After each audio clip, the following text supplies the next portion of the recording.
Hi friends, ಇವತ್ತಿನ special ಬೆಳಗಿನ ಬ್ರೇಕ್ಫಾಸ್ಟ್ಗೆ ಬಿಸಿ ಬಿಸಿಯಾಗಿರುವಂತಹ ನೀರು ಉಪ್ಪಿಟ್ಟು ಜೊತೆಗೆ ಬೆಸ್ಟ್ ಕಾಂಬಿನೇಷನ್ ಆಗಿ ಸಿಂಪಲ್ ಆಗಿ ಒಂದು ಚಟ್ನಿನ ಸಹ ತೋರಿಸ್ಕೊಡ್ತಾ ಇದ್ದೀನಿ. ಸೊ ಬನ್ನಿ ಇವಾಗ ಲೇಟ್ ಮಾಡ್ದಿರಾ ಯಾವ ರೀತಿ ಮಾಡೋದು ಅಂತಂದ್ಬಿಟ್ಟು ನೋಡೋಣ. ಕಡಾಯಿಗೆ 3ರಿಂದ 4 ಟೇಬಲ್ ಸ್ಪೂನ್ ಆಗುವಷ್ಟು ಎಣ್ಣೆ ಬಿಸಿ ಆಗಿದ್ದಾದ ನಂತರ 1 ಟೀ ಸ್ಪೂನ್ ಸಾಸಿವೆ, ಅರ್ಧ ಟೀ ಸ್ಪೂನ್ ಜೀರಿಗೆ ಹಾಕ್ಕೊತಾ ಇದ್ದೀನಿ. ಸಾಸಿವೆ ಜೀರಿಗೆ ಸ್ವಲ್ಪ ಸಿಡ್ದಾದ ನಂತರ 1 ಟೇಬಲ್ ಸ್ಪೂನ್ ಕಡಲೆಬೇಳೆ, 1 ಟೇಬಲ್ ಸ್ಪೂನ್ ಆಗುವಷ್ಟು ಉದ್ದಿನ ಬೇಳೆ, 2 ಟೇಬಲ್ ಸ್ಪೂನ್ ಆಗುವಷ್ಟು ಗೋಡಂಬಿನ ಸಹ ಹಾಕ್ಕೊಂಡು ಲೋ ಫ್ಲೇಮ್ನಲ್ಲಿ ಮಿಕ್ಸ್ ಮಾಡ್ಕೊತ ಕಡಲೆಬೇಳೆ ಸ್ವಲ್ಪ ಲೈಟ್ ಗೋಲ್ಡನ್ ಕಲರ್ ಬರೋವರೆಗೂ ಫ್ರೈ ಮಾಡ್ಕೋಬೇಕು. ಒಂದು 4 ಹಸಿಮೆಣಸಿನಕಾಯಿನ ಸಣ್ಣದಾಗಿ ಕಟ್ ಮಾಡಿಬಿಟ್ಟು ಹಾಕ್ಕೊಂಡಿದ್ದೀನಿ. 1 ಈರುಳ್ಳಿನ ಸಹ ಸಣ್ಣದಾಗಿ ಕಟ್ ಮಾಡಿಬಿಟ್ಟು ಹಾಕ್ಕೊಂಡಿದ್ದೀನಿ. ಕರಿಬೇವು, ಒಂದು ಅರ್ಧ ಇಂಚ್ ಆಗುವಷ್ಟು ಶುಂಠಿನ ಸಹ ಸಣ್ಣದಾಗಿ ಕಟ್ ಮಾಡಿಬಿಟ್ಟು ಹಾಕ್ಕೊಂಡಿದ್ದೀನಿ. ಒಂದು 1/4 ಟೀ ಸ್ಪೂನ್ ಆಗುವಷ್ಟು ಇಂಗುನ ಸಹ ಹಾಕ್ಕೊಂಡು ಮಿಕ್ಸ್ ಮಾಡ್ಕೊತ ಮೀಡಿಯಂ ಫ್ಲೇಮ್ನಲ್ಲಿ ಈರುಳ್ಳಿನ ಈ ರೀತಿ ಒಂದು 50% ಆಗುವಷ್ಟು ಫ್ರೈ ಮಾಡ್ಕೋಬೇಕು. ಫ್ರೈ ಮಾಡ್ಕೊಂಡಿದ್ದಾದ ನಂತರ 1 ಕಪ್ ಆಗುವಷ್ಟು ಚಿರೋಟಿ ರವೆ ಅಂದರೆ ಒಂದು 250 ಗ್ರಾಮ್ ಆಗುವಷ್ಟು ಆಗುತ್ತೆ ಹಾಕ್ಕೊಂಡಿದ್ದಾದ ನಂತರ ಲೋ ಫ್ಲೇಮ್ನಲ್ಲಿ ಒಂದು 3ರಿಂದ 4 ನಿಮಿಷ ಚೆನ್ನಾಗಿ ಫ್ರೈ ಮಾಡ್ಕೋಬೇಕು. ಅಂದರೆ ರವೆ ಅನ್ನೋದು ಸ್ವಲ್ಪ ಡಬಲ್ ಸೈಜ್ ಆಗುತ್ತೆ ದೊಡ್ಡದಾಗಿ.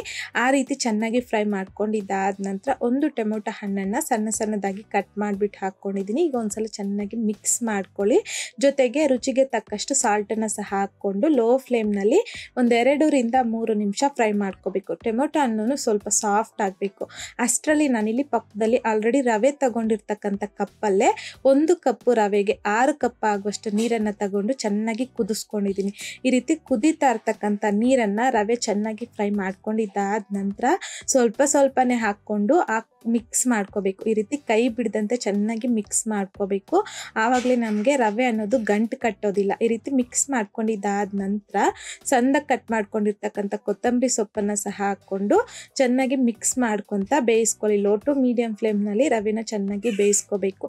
ಸೊ ಮಿಕ್ಸ್ ಮಾಡ್ಕೊತಿದ್ದಂತೆ ನಮಗಿಲ್ಲಿ ರವೆ ಅನ್ನೋದು ಬೆಂದು ನೀರು ಉಪ್ಪಿಟ್ಟು ಅನ್ನೋದು ರೆಡಿ ಆಗೋಗುತ್ತೆ. ಕನ್ಸಿಸ್ಟೆನ್ಸಿ ಅನ್ನೋದು ಈ ರೀತಿಯಾಗಿರುತ್ತೆ. ಇದಿನ್ನೂ ಸ್ವಲ್ಪ ತಣ್ಣಗಾಗ್ತಿದ್ದಂತೆ ಗಟ್ಟಿ ಆಗುತ್ತೆ. ಅಂದರೆ ನಾವು ಚಟ್ನಿ ರೆಡಿ ಮಾಡ್ಕೊಳ್ಳೋಷ್ಟರಲ್ಲಿ ಇದು ಇನ್ನೂ ಸ್ವಲ್ಪ ಗಟ್ಟಿ ಆಗುತ್ತೆ. ಈಗ ಫ್ಲೇಮ್ನ ಆಫ್ ಮಾಡಿಕೊಂಡು ಲಿಡ್ಡನ್ನು ಕ್ಲೋಸ್ ಮಾಡಿ ಪಕ್ಕಕ್ಕೆ ಇಟ್ಕೊಳ್ಳಿ. ಈಗ ಈ ನೀರು ಉಪ್ಪಿಟ್ಟುಗೋಸ್ಕರ ನಾವಿವಾಗ ಒಂದು ಸಿಂಪಲ್ ಆಗಿ ಚಟ್ನಿನ ರೆಡಿ ಮಾಡ್ಕೊಳ್ಳೋಣ.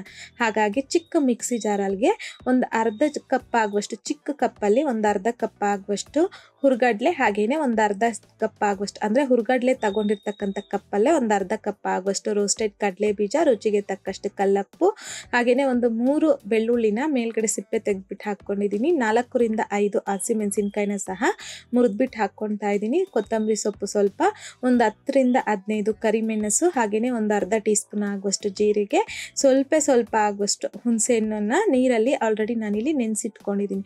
ನೀರು ಸಮೇತ ಹುಣಸೆಹಣ್ಣನ್ನು ಹಾಕ್ಕೊತಾ ಇದ್ದೀನಿ. ಇಷ್ಟಾದರೆ ಸಾಕು. ನಾನಿಲ್ಲಿ ಚಟ್ನಿ ಕ್ವಾಂಟಿಟಿನೂ ಸಹ ಸ್ವಲ್ಪನೇ ಮಾಡ್ತಿರೋದ್ರಿಂದ ಹುಣಸೆಹಣ್ಣು ಅಷ್ಟೇ ನೋಡಿಕೊಂಡು ಸ್ವಲ್ಪ ಆಗುವಷ್ಟು ಹಾಕ್ಕೊಂಡಿದ್ದೀನಿ.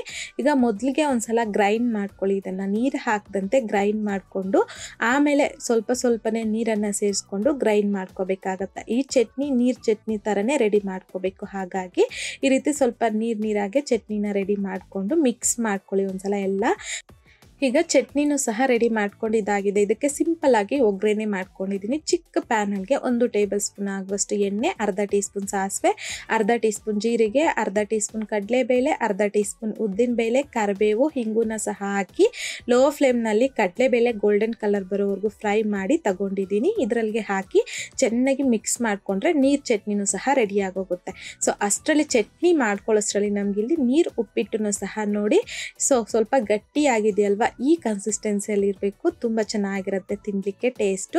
ಸೊ ಬಿಸಿಯಾಗಿ ಬೆಳಗ್ಗೆ ಬ್ರೇಕ್ಫಾಸ್ಟ್ಗೆ ಏನಾದರೂ ಮಾಡ್ಕೊಂಡು ತಿನ್ನಬೇಕು ಅಂತ ಅನ್ನಿಸಿದಾಗ ಸಿಂಪಲ್ ಆಗಿ ಈ ರೀತಿ ನೀರು ಉಪ್ಪಿಟ್ಟು, ಹಾಗೆಯೇ ಈ ನೀರು ಉಪ್ಪಿಟ್ಟು ಜೊತೆಗೆ ಸ್ವಲ್ಪ ಸಿಂಪಲ್ ಆಗಿ ನೀರು ಚಟ್ನಿನ ಸಹ ಸರ್ವ್ ಮಾಡ್ಕೊಳ್ಳಿ. ಜೊತೆಗೆ ಉಪ್ಪಿನಕಾಯಿ ಇಲ್ಲಾಂತಂದರೆ ವಡೆ ಸರ್ವ್ ಮಾಡ್ಕೊಳ್ಳಿ. ಕಾಂಬಿನೇಷನ್ನು ತುಂಬ ಚೆನ್ನಾಗಿರುತ್ತೆ. ಸೊ ನೋಡಿದ್ರಲ್ಲ ಫ್ರೆಂಡ್ಸ್, ಇವತ್ತಿನ ವಿಡಿಯೋ ಮೂಲಕ ನೀರು ಉಪ್ಪಿಟ್ಟು ನೀರು ಚಟ್ನಿ ಕಾಂಬಿನೇಷನಲ್ಲಿ ಯಾವ ರೀತಿ ಮಾಡೋದು ಅಂತಂದ್ಬಿಟ್ಟು ಈ ವಿಧಾನದಲ್ಲಿ ನೀವು ಸಹ ಮನೇಲಿ ಟ್ರೈ ಮಾಡಿ ನೋಡಿ. ಟ್ರೈ ಮಾಡಿದ್ದಾದ ನಂತರ ನಿಮಗೂ ಸಹ ಟೇಸ್ಟ್ ಯಾವ ರೀತಿ ಬಂತು ಅಂತಂದ್ಬಿಟ್ಟು ಮರಿದೇ ಕಮೆಂಟ್ ಬಾಕ್ಸಲ್ಲಿ ಕಮೆಂಟ್ ಮಾಡಿ, ಲೈಕ್ ಮಾಡಿ, ಶೇರ್ ಮಾಡಿ.